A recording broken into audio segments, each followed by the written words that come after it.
sabay sa ihip ng hangin. Hindi mo napapansin ang bilis ng kanyang pagdating. Sila ang ating pag-asa, sabayan natin na kay ganda.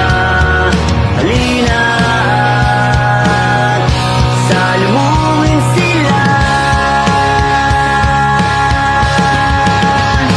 Bongbong Marcos ang tigre ng norte, Sara Duterte ang agila ng timog. Pinagsamang talino at tapang, buong kapuluan ay nagdiriwang. Pilipinas,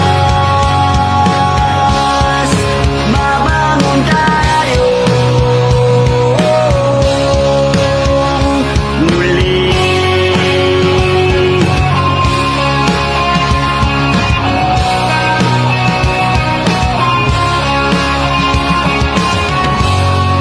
Luzon, Visayas, Mindanao, ngayon ay atin ang natatanaw.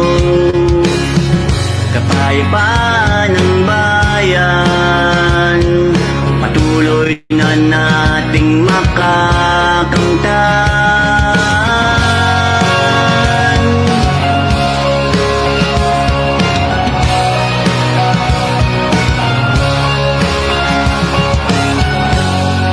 Si Bongbong at si Sara, ang tigre at ang agila, hatid nila ay kaunlaran ng buong sambayanan. Sila ang ating pag-asa, sabayan natin na kay ganda.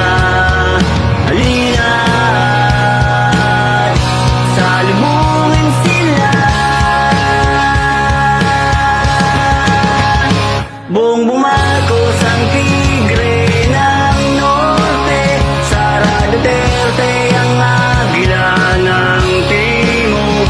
Pinagsamang talino at tapang, buong kapuluan ay nagdiriwang.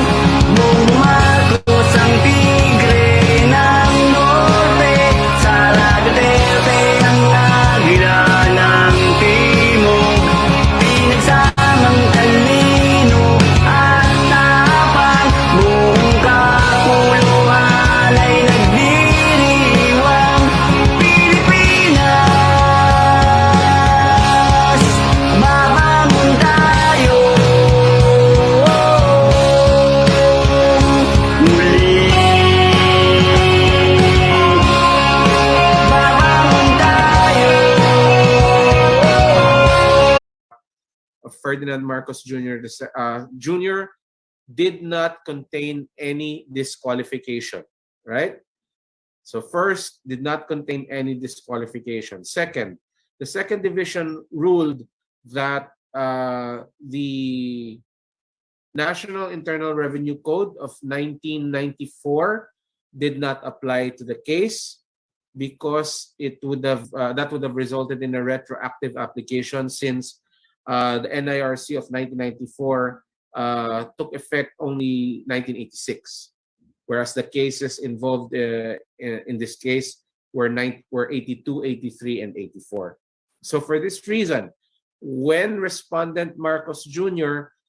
Checked the item on the COC saying that he has no disqualifications, that it was not a misrepresentation. The division further found that there was no deliberate attempt to mislead. There was no deliberate attempt to mislead the commission, contrary to the allegations of the respondents. The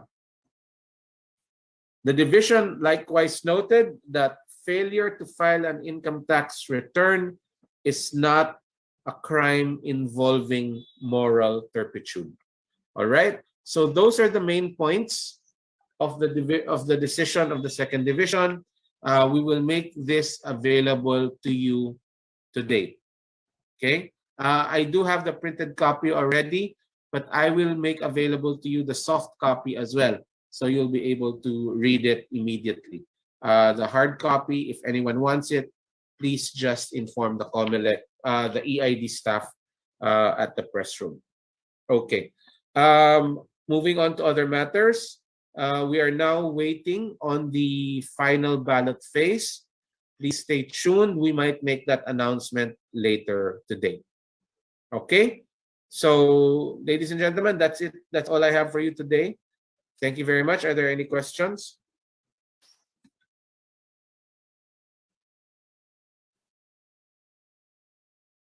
Okay. No questions? Okay. Here we have Mikhail, Mikhail po. go ahead. Hi. Director James, what's the status of the cases pending with the first division, the 3 consolidated ones? We're still waiting on those decisions. So no word yet. Are we expecting a decision to be announced today or not? I really can't say. I'm waiting for word from Commissioner Guanzon. Okay, sige sir. Thank you. Thank you. So we have another from Miss Melissa. Hi, sir. Actually, I just also wanted to follow up on the first division, but yeah, address. Sir, yung dun sa ballot phase. So, if the ballot phase comes out today, not necessarily naman na printing also right after, no, sir?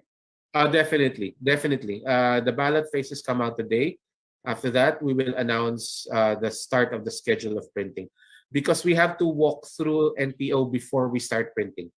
Okay, we have to. So dapat show, kasabay siya, sir. mauna mo na yung walkthrough, right? And then after that, ballot printing starts. When ballot printing starts, we will not be able to go inside the printing area. We will only be confined to the observation area. So we've insisted that we hold the walkthrough before we actually start ballot run. Okay. Sir, tas ilang weeks yung expected period ng printing?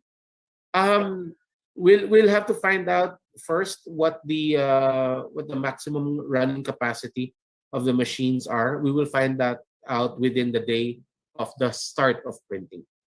All right. Okay? Thank you, sir. So we will give you the timetables then. Okay. Tina. Sir, we have Miss Tina po from GMA. Miss Tina, go ahead po. Hi, sir.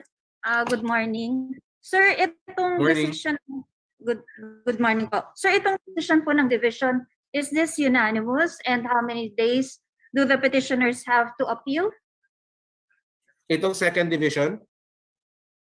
Ito? Yes, sir. Cancel COC. This is unanimous in the result. There is a separate opinion from Commissioner Antonio Po. But in the result, it's unanimous. How many days to appeal?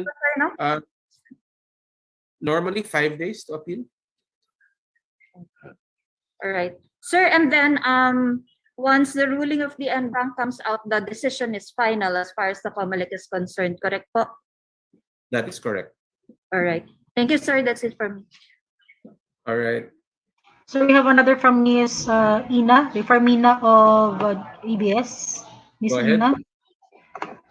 Yes, Director, some of the questions were already answered, sir. I just would like to clarify one point, Director. When you say po that the representations made were material but not false, what is the difference there for a layman po, Director, between materiality and falsity? Oo. Ang issue kasi nung petitioner is that nagkaroon ng false misrepresentation, ano? Nagkaroon, ibig sabihin ng essentially na mislead yung commission into believing na eligible or karapat-dapat na makatakbo yung kandidato, in this case Marcos Jr. So yun yung nature ng sinasabing misrepresentation. Ang sinasabi dito, ang ginawa nitong second division is, number one, clarify kung anong ibig sabihin ng material representation. Diba? Kasi maraming laman yung COC eh. Yung COC maraming nilalaman yan. May age dyan, may pangalan, buong pangalan mo, etc. And isa dyan sa mga tanong dyan is question number 22 that says that I have not been convicted of a crime. Wait, let me read the actual words of that particular item. But basically, what happened was, so nilinaw kung ano ang tinatawag na material representation, and then, once masettle natin kung ano ang definition ng material representation, ang tanong na susunod is, mali ba yung sinabi ng kandidato? No? Ibig sabihin, nagsinungaling ba essentially yung kandidato nung sinabi niya na wala siyang disqualification? So yun yung material na misrepresentation na sinasabi, no? Material means importante kasi nagde-define siya kung whether or not ikaw ay eligible. And then misrepresentation, totoo ba o hindi yung sinabi mo. So yun. Okay? I'm so sorry, sir. I'm so sorry, sir. I left the Zoom room. Nawala ako. And I Okay. just got back. I apologize, Director. It's okay. Just kahit briefly lang, one line, Director. I really just got back in, sir. Sorry. Okay. Oo. When we're talking about the material misrepresentation, ang tinutukoy natin yung sinabi doon sa COC that he is eligible for the position of president and that he has not been meted the penalty of perpetual disqualification from public office. Basically, yun ang sinabi ng kandidato. Ngayon, yun yung challenge ng petitioner. Sabi ng petitioner, hindi totoo yan kasi hindi ka eligible kasi disqualified ka. So yun yung representation na sinasabi at yun yung false representation na tinutukoy. But in this case, sabi ng division, walang naging false misrepresentation. Kasi, number one, hindi naman talaga disqualified. And number two, dahil hindi talaga disqualified, tama yung sinabi niya doon sa COC na hindi pa siya nadi-disqualified. Therefore, Director, what the second division is essentially saying, mahalaga po na makita doon mismo sa ruling na in-uphold ng Court of Appeals, doon sa That's right. positive portion na talagang perpetual disqualified. It cannot be something that is assumed, but rather something that should be explicitly stated in the ruling, Director? Absolutely, no? Hindi ka pwede mag-interpret, hindi ka pwede mag-speculate or mag-extrapolate ng penalty na hindi nag-i-exist. In this case, sabi nga ng division, sabi niya, wala naman tayong karapatan mag-review ng decision ng CA, syempre mas mataas na body yan, pero kailangan natin malaman kung ano exactly ang sinabi ng CA. Kasi yun ang magiging basehan kung talaga nga bang nagkaroon ng material misrepresentation. And ayon doon sa analysis ng sinulat doon sa dispositive portion ng Court of Appeals, walang nakalagay na disqualification doon. So, walang disqualification. Director, just to clarify on the consolidated petitions before the first division, sir, has there been a deliberation already? Is there a draft already? Or are we still dun sa proseso that the commissioners have yet to deliberate on it or are still deliberating, therefore there is no draft therefore they will have to vote still on the consolidated petitions?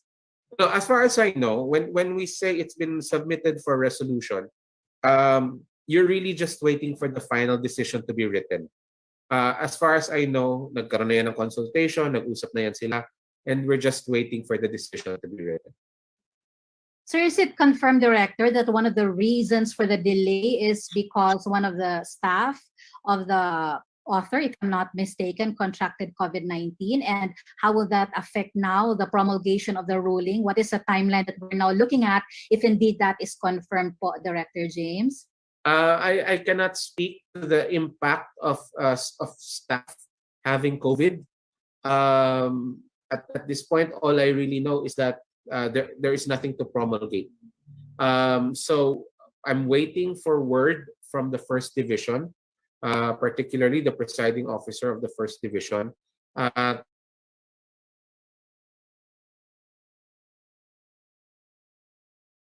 Sir, you're on mute, I think, Their sir. original.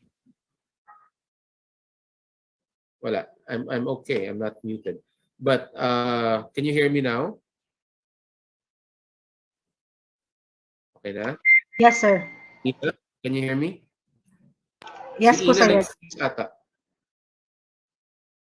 Anyway, Nag-freeze po. it's very good. Can we move on to the next question? Balikan natin si Ina later. Yes, sir. Sir, for the next question is Ron. Ron, are you still in the Zoom room? Hi, Director James. Good morning. So, sir, Morning. clarify ko lang po yung mga cases natin ngayon. So, we have 7 pending cases again. Naglabas na ako niyan ng isang araw Hindi, Naglabas na ako niyan ng isang araw, Ron. meron kasi, sir, confusion dun sa kung na-decide na ba yung kay Tiburcio Marcos. I don't have a copy of that decision yet. As far as I know, it has been settled, but again, I cannot validate that because there's no paper in front of me right now. So we'll have to keep on updating that to find out. So officially, Director, how many cases have been disqualified? So far that I have record of, I think this brings it to 2. Hindi ako nakakamali, yung kay Danilo Lihay-Lihay, Buenafe. The others have been consolidated. One was withdrawn. Ilagan was withdrawn. So I think 2 pa lang ang may final decision. And so how many cases are still 5 pending left. in 7 Looks like divisions? 5. Looks like 5 left, except that 3, 194, 23, I think, and 24 have been consolidated into 1 case. So, ilan na lang yan? 4 na lang siguro natutira. We'll update the matrix. Ron. Don't worry. Okay. So, dalawa po for 2nd division, and we still have 2 consolidated petitions in the 1st division. That's right. Okay. Thank you, Director. Thank you. Pwede na rin balikan si... Balikan Yes, sir. natin si Miss Ina. Ina po. Yes po. Miss Ina, go ahead. Director, thank you very much for the indulgence. Sir, since you're being live streamed, sir, tanong ko lang po on behalf of the public listening in and watching right now, ano pong impact nitong ganito po na may nauna na ruling ang isang division, may pending pa tayong inaasahan sa ibang division, and considering na magkaiba din po ito ang causes of action, yung isa dito disqualification consolidated, yung isa dito cancellation, at meron pa rin iba na nakabinbin pa po, sir? Well, alam mo, marami kasing kasong final di ba? Kung nga nabanggit natin kanina, more than 5 cases have been filed. Definitely, isa-isang i-dispose yan, no? Medyo mahirap mag-speculate kung anong mangyayari dun sa ibang kaso on the basis of 1 decision. So, ang pinakamagandang gawin natin is hintayin natin lumabas bawat decision, and then we will discuss it as they come out. And just to clarify, sir, if these cases do not attain finality before the start of printing of ballots, his name will still be included in the ballot, right, Director? Yes, the name will still be on the ballot. Thank you very much, Director James. Thank you. Okay. Sir James, Next we have question. questions inside our chat box. Sir, to put on the record lang po, may we know the reason behind the postponement of the release of the decision po ng First Division? Then as another question, sir, from Sir Samuel Medenilla of Business Mirror. First question po ni Sir Sam. May issues na na-raise po ang Comelec sa NPO during the 2019 polls for allegedly outsourcing the... Hold on. Other matters na yan. Let's stick with the cases muna. The first question, as to the promulgation of the decision of the First Division, wala pa akong official word na postponed. So we'll have to wait on that, no? Alamin natin kung bakit tayo nadidelay ng konti. All right? The second question was what? Wala Other matters. Other matters. Sir, we have Dwight of Rappler. Dwight, go ahead. Hi, sir. Good morning. Sir, Morning. um, first, can we get, sir, an updated projected timeline, at least dito sa Buena Fe petition? When this reaches the end bank, how long What do would you it take What do you mean before they timeline? come out with a resolution po? I'm sorry, what do you mean timeline for Buena Fe? Na-out na natin, di ba? What do you mean? Sorry, sir, hindi ko po narinig. Sir, ano mo sagot niyo, sir? Oo, sorry din, Dwight. Na-out na yung decision ng Buena Fe. What timeline are you asking about? I mean, sir, about sa end bank level, sir. How long would it take for them to come out with, how long would it take for them to come out with a decision? Well, that depends on whether or not an appeal is filed, number one. And number two, if an appeal is filed, I still cannot say kung gaano katagal aabutin ng NBank. No? Just like dito, hindi natin alam kung gaano katagal aabutin ito when it was originally submitted for resolution. Sorry. Okay, sir. And sir, balik lang po ako dun sa ballot phase. I'm not sure if this was answered, but was there a reason po why na-delay po yung pag-release ng ballot phase natin ulit? Well, we're other matters na rin to, but since nandito na tayo, we're actually waiting for it to be released today. Okay? Hindi naman tayo nagbigay ng time for the release of the ballot phases, but we are still waiting for it today. As far as I know, there are certain types of ballot phases that have already been cleared. Again, we're looking to make that announcement within the day as well. Okay, sir. Thank you. Thank you, Dwight. Sir, we have Mikhail of AFP. Mikhail, go ahead. Sir James, I just wanted to clarify on the actual number of pending cases. Kasi you said, I think in January 4 or 5, that the Tiburcio Marcos case has been... Yeah, I know, I saw decided that. already. But I don't have the paper for that yet, actually. I don't have the decision on the Tiburcio case. And I don't have an update on the Tiburcio case. So we'll have to correct and update the matrix that we gave you, which we gave you last time. No? Last week's briefing was followed by the matrix for the cases. So please refer to that. Okay, so is it pending or resolved or what? Because we're keeping count of the pending case. So we just I understand. Yeah. I understand what you're doing. We'll provide you a more recent update, no? The latest update. We'll have to clarify certain things about that as well. Okay, sir. So Yes, the Tiburcio Miguel. one. Di ba it's in the matrix na? That's official Comelec utterance. You can use that as a guide. Okay, we just wanted to clarify kasi yung All right. statement on the... Yes, it's in the matrix. Okay, thank you, sir. Sir, another question po from Greg of TV5.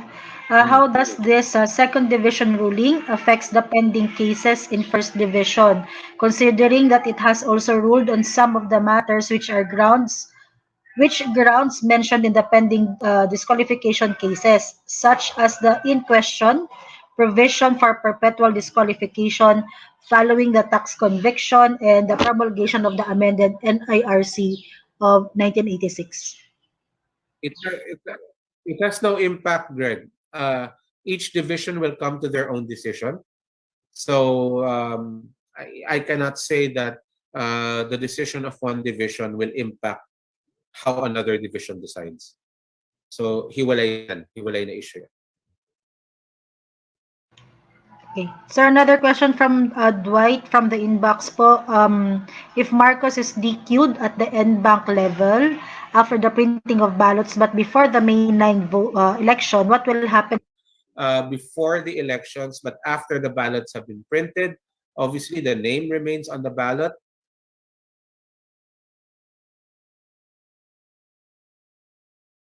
And any vote garnered by that name on the ballot will be considered stray. Thank you, sir. So far, sir, nobody's raising their hand. Cases within the day, and if there's any need to announce the any other announcements, right, including promulgations, if those are still online, if we're able to release the official ballot phases. All of these will be announced today. All right? Thank you Sorry, very sir, much. pwedeng humabol. Habol, sige, go. Sir, Karen, Sir Reuters. Oh, go, Karen. Sir, hope you feel better, Sir James. Sir, just a quick question on the DQ. Kasi nalito lang ako. Di ba kung ma-DQ siya with final judgment, kailan, may alam pa ba, sir, yung substitution, yung nababanggit sa law? Yung pwede ka magpalit by, basta kapareho mo ng kapangalan, yung papalit sa'yo. So when is that allowed, sir? Right. In this case, kasi pag COC, bawal mag-substitution. But if ma-DQ siya, halimbawa, and then ma-final the judgment will be finalized, that means Supreme Court, ano? So substitution is allowed. Yun, sir. Can you just explain how does that work? Thank you. If a candidate is disqualified with finality, then that amounts to an involuntary withdrawal. If the candidate is filing under a political party, then the right of substitution applies, which means that the candidate who was disqualified and therefore involuntarily withdrawn will be able to be substituted by a person with the same surname. Okay? The substitution can be made up to midday of election day. At that point, a COC can be filed with the Board of Election Inspectors to show that substitution has been made. Right? So that applies to this case, right, sir? Halimbawa lang kung given yung course ng case, that applies to this particular case. It will apply to this case, supposing things fall out that way. Yes. Alright. Salamat. Okay. Sir, may pahabol pa po. Sir Dante po. Go ahead, Sir Dante. Dante. Hi, Sir James. Hi. Yes. Hindi ako maka-open. Hello, sir. Sir, clarification lang din po, Sir James. Kumbaga, hypothetical question din naman yung itong akin. Pagka not to prejudge yung decision po ng First Division, if ma-disqualify po si BBM, question din po kasi ito ng marami, Sir James, kung pwede ba siyang palitan either ni Amy, yung kanyang sister, at ng kanyang asawa na si Araneta po, Sir James. Basta ka-apelido, Dante. Basta ka-apelido. So, kunwari, si Amy Marcos, technically, yes. Siyempre, Marcos din yan, eh, no? Yung Lisa Araneta Marcos, who is married to Ferdinand Marcos Jr. Again, technically, pwede rin. Ka-apelido rin, eh. Di ba? So, yan yung requirement natin. Just para lang mabuo yung information natin, hindi kailangan kapamilya, Dante, ha? Hindi kailangan kapamilya. Kailangan lang kaapelido. Okay. There's another question here. I'll just read it kasi relevant siya. Should the substitute be a member of the party? The rules don't say. The rules only say kaapelido. Same surname. Okay. Isa na lang po, Sir James. Very quick lang po. Apo. Kasama ba doon sa decision po ng Second Division na yung gaya na nabanggit nyo noong nakaraan na only the Supreme Court can say na mayroong moral turpitude po? Thank you. Yes, it's there. In one of the final points of the division's decision, the division made it clear made it a point to say that the offense of failure to file income tax is not a crime involving moral turpitude, that only the Supreme Court can determine which crimes involve moral turpitude. Thank you, Sir James. Okay. Sir, another pahabol question po from Miss Ina. Then we have 3 hands po. Ina, go ahead. Mukha po yatang naka-free si Miss Ina. We have Sam. Sir Sam. Sir Sam, go ahead po. Okay. Sir Sam? Wala rin po si Sir Sam. We have Dwight. Go ahead for your follow-up question. Ano lang, sir, clarification lang ulit and for soundbite lang, sir. If Marcos wins the presidency but is disqualified after pa po ng May polls, who will take over the second po ba in the presidential race or the new VP-elect? Thank you, sir. obviously, Dwight, if that happens, no, there'll be cases filed about that. But from what I understand of the law that applies right now, that particular set of circumstances will lead to the vice president succeeding. Okay, not the second placer. Kasi nanalo siya eh, di ba? Nanalo siya, na-disqualify lang, which means that valid naman yung election, disqualified lang yung candidate. So under those circumstances, I believe that the resolution would be for the law of succession to activate, and therefore it's the sitting vice president that will succeed. And sir, finally, dun sa Monsod petition, yung sa Ilocano group, dahil po nag-submit or deadline ng submission of the memoranda today, is it safe to say na deemed for resolution na siya or submitted for resolution?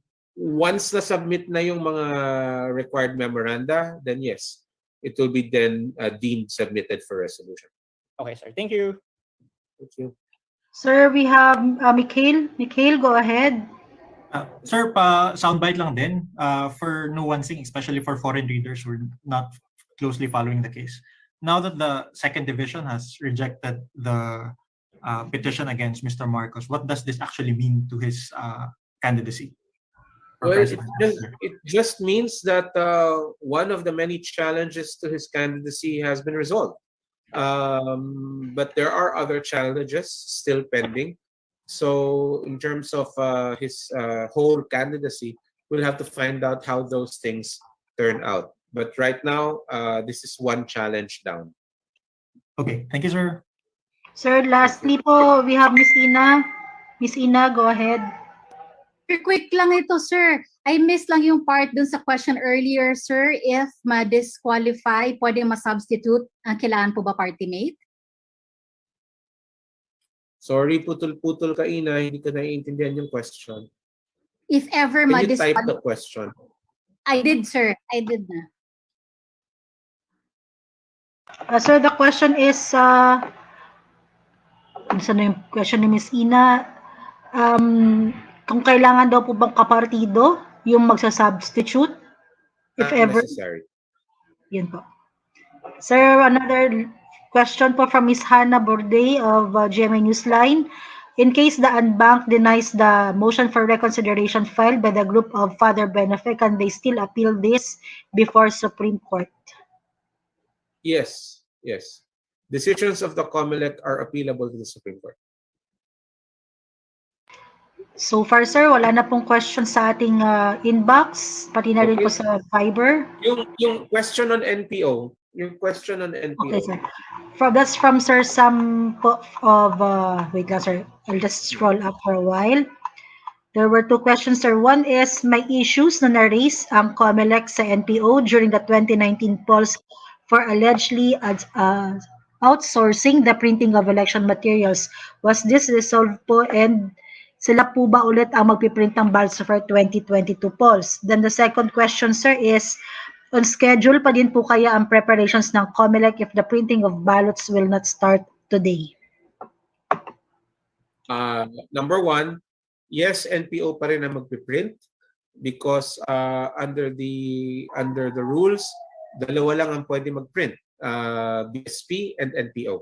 And BSP has always taken a pass, no?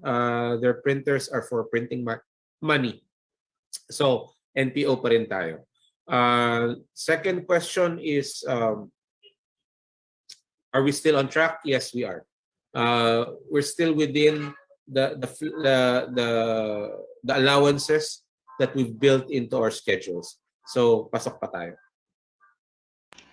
So, sir, yun na po ang ating last question. No more raised hands. So, Okay. I think wala na pong questions. Thank you very much. We'll follow up with you guys throughout the day. And kailangan nyo ng soft copy or hard copy na lang? Just let us know what your preferences are. But anyway, I'll be posting the soft copy sa Viber group. All right. Thank you very much. Thank you, Sir Thank Jay. you, Director.